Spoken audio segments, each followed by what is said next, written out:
Next news story. What? Sony reportedly, this is from like a YouTuber, but reportedly planning a Switch-style PlayStation 6 portable. Yes. Okay. So Moore's Law is dead. A YouTube channel has gone in and said he's been a very reliable leaker about Sony. He was right about the PS5 Pro and its specs and its price. He's been right about multiple things.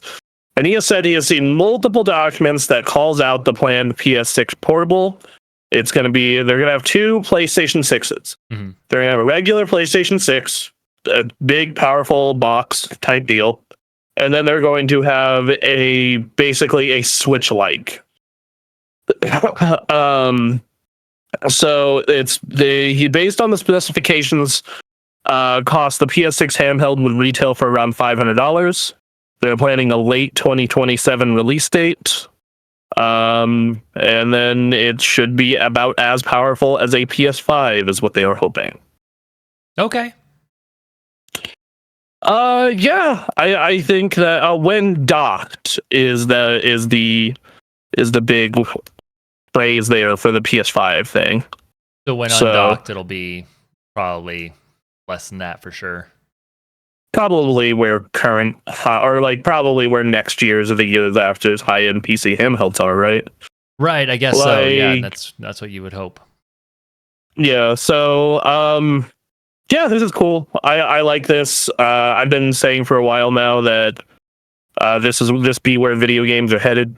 Yeah, I find it interesting that they're going split. That they're going to do proper console and then the portable, but.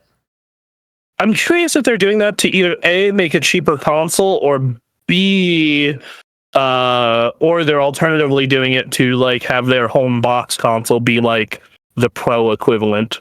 Maybe that might be it. Or for weirdos like me who want a disc drive. Right. And you know, it could be cool if people really respond to the portable version, and then that's just kind of where they steer things. Like having both those options come out would be interesting. And the fact that it can be docked, you can treat it like a proper console, and then have the choice to undock it. I think that's the way to go. Awesome.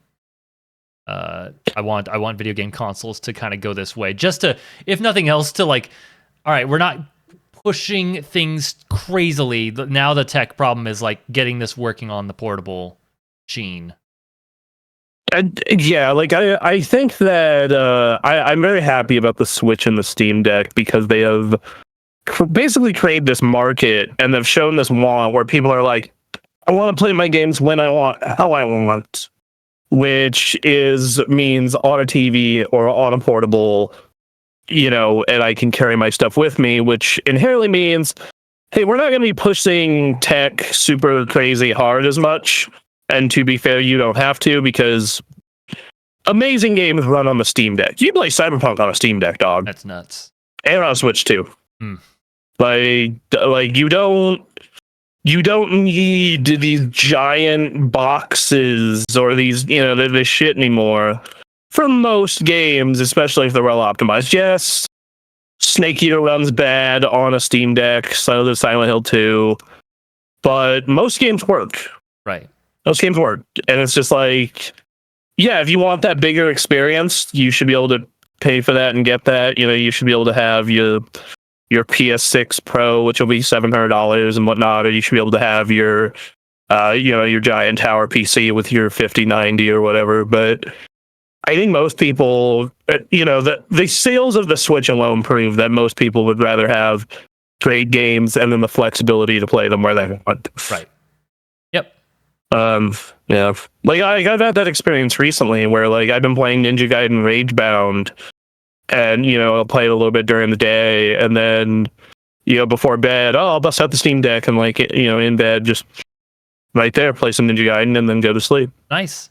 It's nice to have the option. Yeah.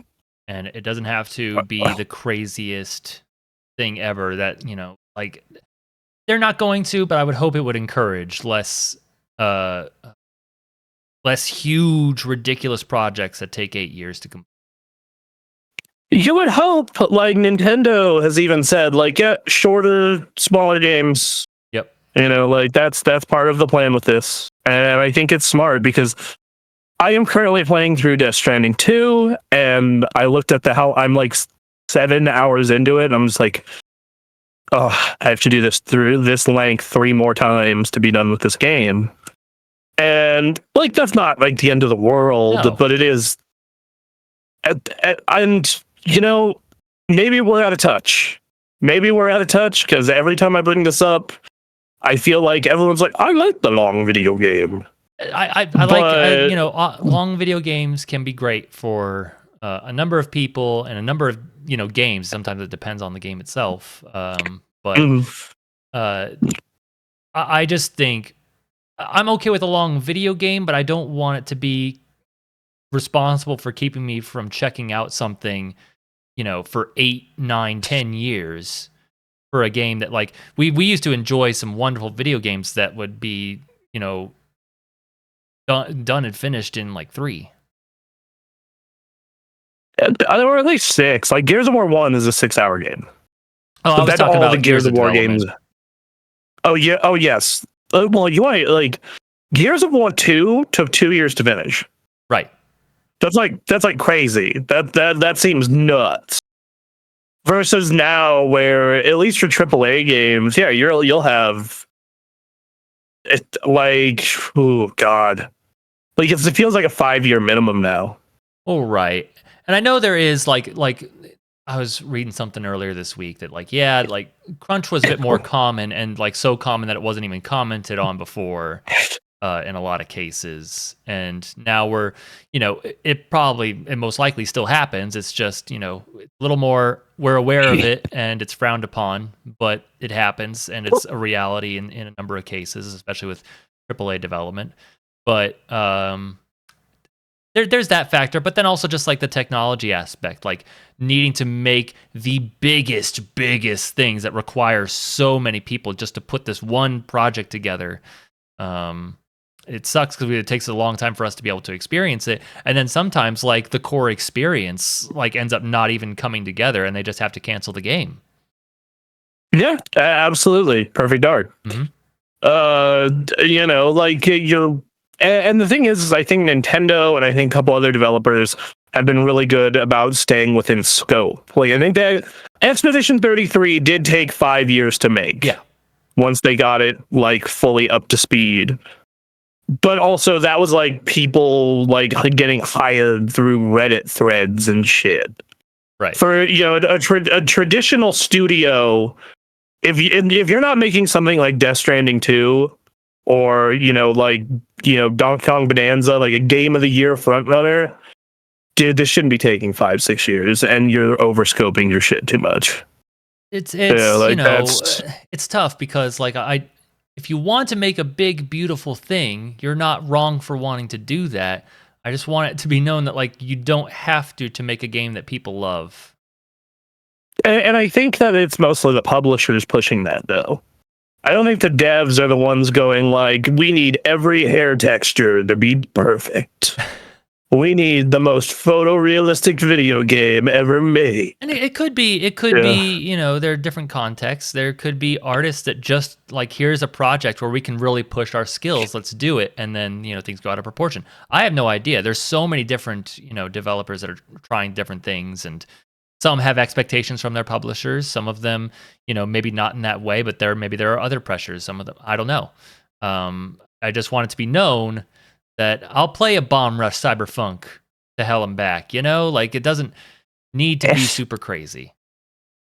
I mean, part of the South of Midnight is one of my favorite games this year so far, and it is like 8 hours long, and it's like very narrow in scope. It almost feels like a PS2 game. It's a beautiful game. Everything I've seen it seems beautiful.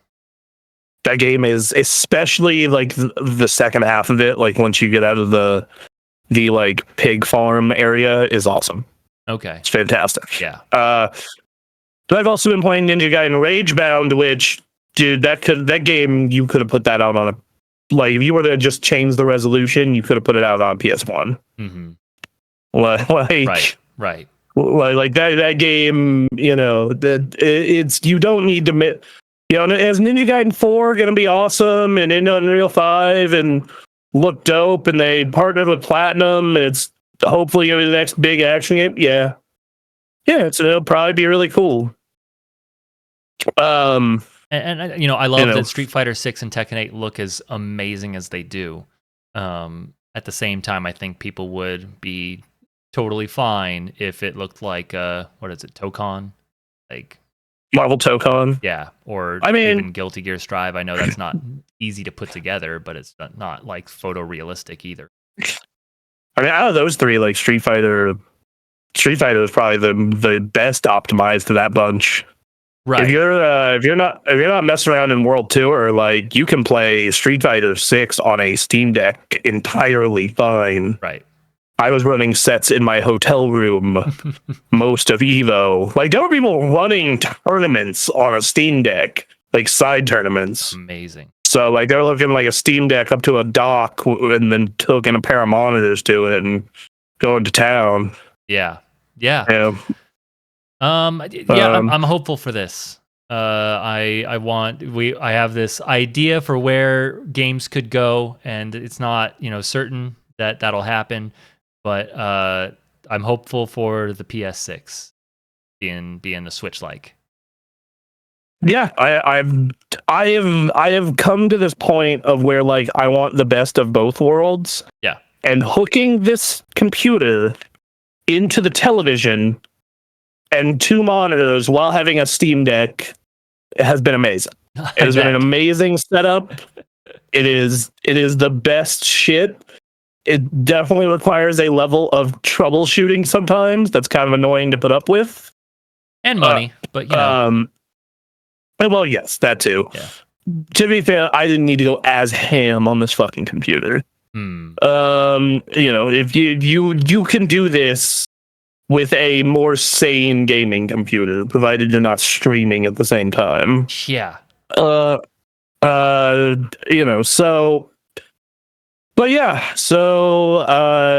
just having that flexibility to go from monitor to TV to portable, and I think having that in other forms in the Switch, in the PS6, that's awesome, and I hope it continues to go this way.